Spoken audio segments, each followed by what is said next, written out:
मुकाबले के लिए तैयार हैं? बिल्कुल तैयार है। कौन सा आपका हथियार है, प्लीज दिखाएंगे? ब्लॉग है या ब्लॉग भी है और बहुत कुछ है। देखिए जी, आपने एक जानवर का नाम लिया है। उस जानवर के बारे में मैं सिर्फ आपको इतना कह सकता हूँ कि ये वो जानवर है, ना अंग्रेजी पढ़ सकता है ना उर्दू लिख सकता है। सर ये लिखना भी है, आपने भी जो बयान दिया। हाँ बिल्कुल ना।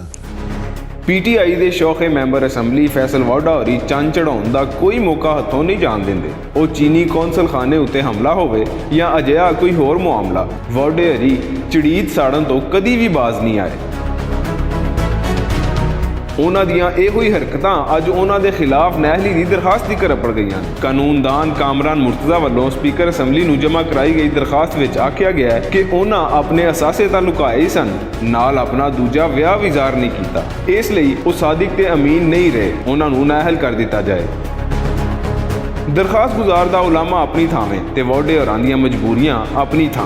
ਸਾਨੂੰ ਤੇ ਹਰ ਉਸ ਬੰਦੇ ਨਾਲ ਹਮਦਰਦੀਆਂ ਹੀ ਜਿਹਦੀਆਂ ਦੋ ਜ਼ਨਾਨੀਆਂ ਹੋਣ। ਤੁਸੀਂ ਨਹਿਲੀ ਦੀ ਥਾਵੇਂ ਸੋਚੋ ਕਿ ਵਾਡੇ ਹਰੀ ਦੋਵਾਂ ਬੀਵੀਆਂ ਨੂੰ ਰਾਜ਼ੀ ਰੱਖਣ ਲਈ ਕੀ ਯਤਨ ਨਹੀਂ ਕਰਦੇ। ਕਦੀ ਟਰਮੀਨੇਟਰ ਵਾਂਗੂ ਵੱਡੇ ਸਕੂਟਰ ਉੱਤੇ ਬਹਿ ਕੇ ਵੀਡੀਓ ਬਣਾਉਣਗੇ ਤੇ ਕਦੀ ਜੇਮਸ ਬੌਂਡ ਵਾਂਗੂ ਪਿਸਤੌਲ ਫੜ ਕੇ ਇਨ ਐਕਸ਼ਨ ਨਜ਼ਰ ਆਉਣਗੇ।